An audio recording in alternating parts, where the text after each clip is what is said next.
तेलंगाना के नए गवर्नर शिव प्रताप शुक्ला मंगल के रोज शमशाबाद में वाक़ राजीव गांधी एयरपोर्ट पर पहुंचे, जहां रियासत के आला कायदीन और सीनियर हुक्काम ने उनका शानदार इस्तकबाल किया। वज़ीर आला रविंद्र रेड्डी ने शख्सी तौर पर एयरपोर्ट पर गवर्नर का खैर मकदम किया। इस मौके पर वज़ीर information technology D Sridhar Babu, chief secretary Ramakrishna Rao, DGP B Shivendra Reddy और दीगर आला ओहदेदार मौजूद थे। हुक्काम ने गवर्नर की आमद पर उनका गर्मजोशी से इस्तकबाल किया। एयरपोर्ट पर मुनक़िदा इस इस्तकबालिया तक़रीब में सीनियर इंतज़ामी और पुलिस हुक्काम ने शिरकत की।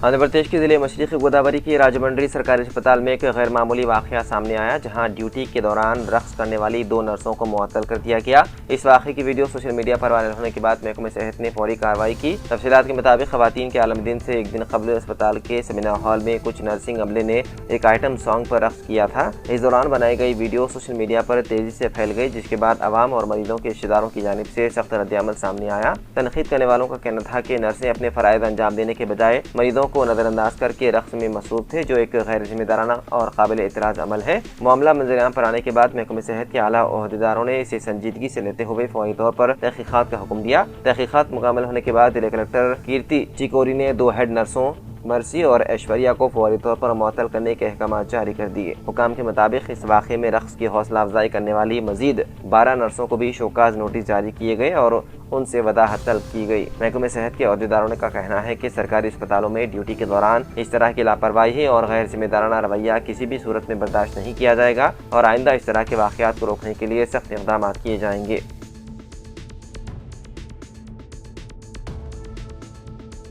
हैदराबाद में जल्द ही शहर का दूसरा केबल ब्रिज तामीर किया जाएगा, जो मीरालम टैंक के ऊपर से गुजरते हुए चिंतलमेट रोड को बेंगलुरु नेशनल हाईवे 44 से जोड़ेगा। इस मंसूबे के लिए जल्द ही संगे बुनियाद रखने की तवक्को है। तेलंगाना हुकूमत ने इस ब्रिज की तामीर के लिए तकरीबन 430 करोड़ रुपए मंजूर किए हैं। ये मंसूबा engineering, procurement and construction mode के तहत मुकम्मल किया जाएगा। ये ब्रिज तकरीबन 2.65 किलोमीटर तवील होगा और इसकी चौड़ाई 22.2 मीटर रखी जाएगी। इस ब्रिज का आगाज मीरालम टैंक के करीब नेशनल हाईवे 44 से होगा, जबकि इसका इख्तिताम मीरालम पार्क के करीब चिंतलमेट रोड पर होगा। इसके अलावा ब्रिज के दाखिले और अखराज के रैंप्स भी बनाए जाएंगे। एक रैंप मीर महमूद पहाड़ी रोड पर, जबकि दूसरा किंग्स कॉलोनी शास्त्रीपुरम रोड के करीब तामीर किया जाएगा। हुकाम के मुताबिक इस ब्रिज की तामीर से इलाके में ट्रैफिक का दबाव कम होगा और साथ ही हैदराबाद में सयाहत को भी फरोग मिलेगा। वाज़ेह है कि मीरालम टैंक दरियाई मूसा के जुनूब में वाक़ है और इसका नाम रियासत हैदराबाद के साबिक़ वज़ीर आज़म मीर आलम बहादुर के नाम पर रखा गया था। उस्मान सागर और हिमायत सागर की तामीर से पहले ये टैंक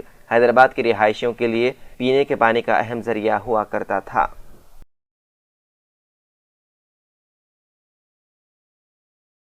महकमा मौसमियात ने तेलंगाना में आइंदा चंद दिनों के दौरान मौसम में तब्दीली की पेशन गोई करते हुए रियासत के मुख्तलिफ इलाकों में बारिशों का इम्कान जाहिर किया। मौसमियाती माहिरीन के मुताबिक 16 मार्च से 23 मार्च के दरमियान रियासत के बेशतर अजला में बारिश हो सकती है। महकमा मौसमियात ने इस सिलसिले में इंतबाह जारी करते हुए कहा कि कई मकामात पर गरज चमक के साथ तेज बारिश और ज़ालाबारी भी हो सकती है। बाद इलाकों में तेज हवाओं के चलने के इम्कान भी जाहिर किए गए हैं, जिसके बायस किसानों और आवाम को मोहतात रहने का मशवरा दिया गया। वहीं दूसरी जानिब आज साहिली इलाकों में हल्की बारिश होने का इम्कान जाहिर किया गया है। माहिरीन मौसमियात के मुताबिक खलीज बंगाल में बनने वाले मौसमी निज़ाम के असरात के बायस रियासत में बारिशों का सिलसिला शुरू हो सकता है। महकमा मौसमियात ने किसानों को मशवरा दिया है कि वो फसलों की हिफाजत के लिए एहतियाती तदाबीर इख्तियार करें, जबकि आवाम से भी कहा गया है कि गरज चमक और ज़ालाबारी के दौरान खुले मकामात पर जाने से गुरेज करें। मौसमी माहिरीन के मुताबिक आने वाले दिनों में दर्जे हरारत में भी मामूली कमी रिकॉर्ड की जा सकती है।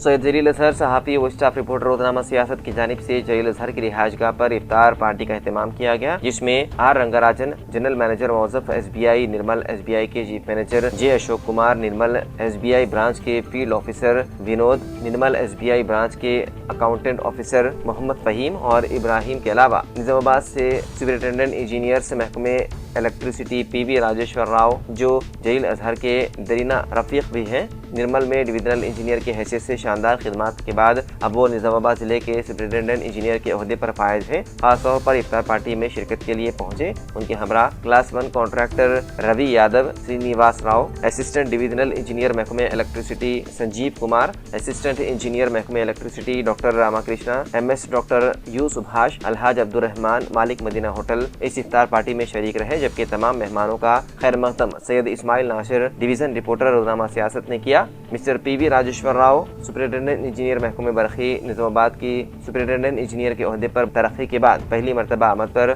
सैयद जलील अजहर ने उनकी शारपोशी करते हुए तहनीत पेश की और मुबारकबाद दी।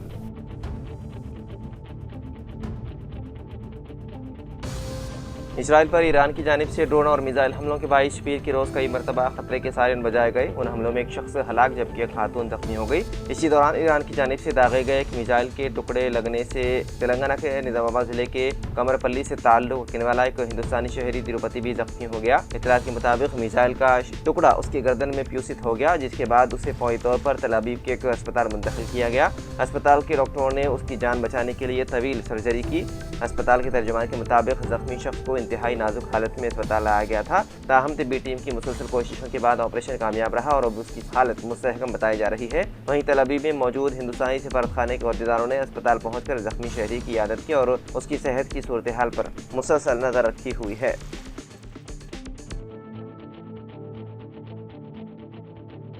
बोर्ड इम्तिहानात में तलबा की चीटिंग करवाने के लिए ChatGPT का इस्तेमाल करते हुए इम्तिहानी अमले ने मदद की। ऐसा एक वाक़या रियासत महाराष्ट्र में सामने आया। इस मामले पर हुकूमत ने सख्त कार्रवाई करते हुए मुताल्लिक़ अमले को मुअत्तल कर दिया। हुकाम के मुताबिक हाल ही में महाराष्ट्र में मुनक़िद होने वाले 10वीं और 12वीं जमात के बोर्ड इम्तिहानात में बेज़ाब्तगियों के बारे में मुतादिद शिकायत मौसूल हुई। Maharashtra State Board of Secondary and Higher Secondary Education के अहदेदारों ने बताया है कि तहक़ीक़ात के दौरान जिले बेड़ के कई स्कूलों में तलबा की जानिब से बड़े पैमाने पर नकल नवेसी किए जाने का इंकशाफ हुआ। इब्तिदाई तफ्तीश में ये बात सामने आई कि इम्तिहान के दौरान इम्तिहानी अमले ने ChatGPT में जवाबात देकर तलबा को बताए। हुकाम का कहना है कि टेक्नोलॉजी के गलत इस्तेमाल पर मुताल्लिक़ा असातिज़ा के खिलाफ सख्त कार्रवाई की गई है। इस चीटिंग में ताउन करने के इल्ज़ाम में जिले भर में 81 इम्तिहानी अमले के अफराद को मुअत्तल कर दिया गया।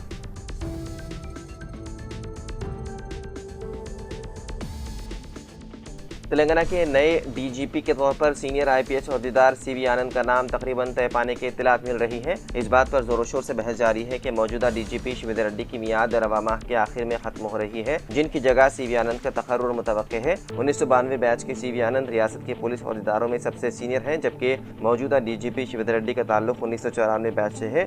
हुकूमत ने पहले ही सीनियर IPS अहदेदारों की एक फहरिस्त मरकज़ को रवाना कर दी, जिसमें CV आनंद के अलावा 1984 बैच से ताल्लुक रखने वाले सौम्या मिश्रा, विनायक प्रभाकर आपटे और 1995 बैच की शिशुका गोयल के नाम शामिल हैं।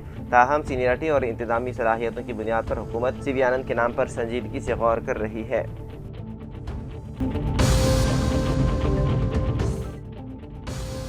हैदराबाद के गंडीपेट के गोलकुंडा रिजॉर्ट में BRS के अरकान असम्बली और अरकान कौंसिल की एक खुसूसी तरबेती वर्कशॉप का आगाज़ हुआ। इस वर्कशॉप का मकसद आने वाले असम्बली सेशन के दौरान पार्टी के हिकमत अमली को मजबूत बनाना और अवामी मसाइल को मौसर अंदाज में उठाना है। BRS के कारगुज़र सदर KTR, BRS LP के डिप्टी लीडर्स सबिता रेड्डी और श्रीनिवास यादव के अलावा असम्बली व्हीप विवेकानंद ने इस इजलास में शिरकत की। वर्कशॉप के दौरान अवामी नुमाइंदों को असम्बली के क़वाइद व ज़वाबित, दस्तूरी और उमूर और ऐवान में इख्तियार किए जाने वाले तरीक़ेकार के बारे में तफसीली हिदायत दी जा रही है। इजलास के मुख्तलिफ सेशन में कौंसिल के vice chairman B Prakash, council में opposition leader Madhusudan Chari, deputy floor leader Harish Rao और दीगर सीनियर कायदीन और अरकान को अवामी मसाइल की निशानदही और पार्लिमानी ज़वाबित पर आगाही फराहम कर रहे हैं। वर्कशॉप का बुनियादी मकसद अपोजिशन के तौर पर हुकूमत को अवामी मसाइल पर घेरने के लिए एक मजबूत रोड मैप तैयार करना है।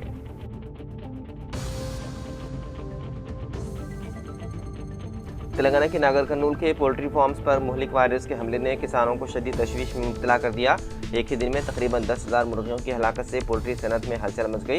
इत्तलात के मुताबिक असम्बली हल्के कोल्हापुर के पेद्दाकत्तापल्ली मंडल के चिन्नापुरपल्ली गांव में तकरीबन 500 मुर्गियां हलाक हो गई, जबकि नागर कर्नूल मंडल के रामरेड्डीपल्ली तांडा में 1500 मुर्गियों की मौत हुई। इसके अलावा जिले के दीगर इलाकों में भी तकरीबन 4000 मुर्गियों की हलाकत की इत्तला मिली। अचानक बड़ी तादाद में मुर्गियों की मौत से छोटे पोल्ट्री फार्म्स सख्त परेशानी का शिकार है और उन्हें भारी माली नुकसान का खदशा है। हुकाम के मुताबिक वायरस की असल वजह मालूम करने के लिए फॉरेंसिक माहिरीन की टीम जिले नागर कर्नूल को पहुंच चुकी है। मुर्गियों के नमूने के लेकर जांच करेंगे ताकि मुर्गियों में फैलने वाले वायरस की नौइयत और उसके फैलाव की वजूहात का पता चलाया जा सके।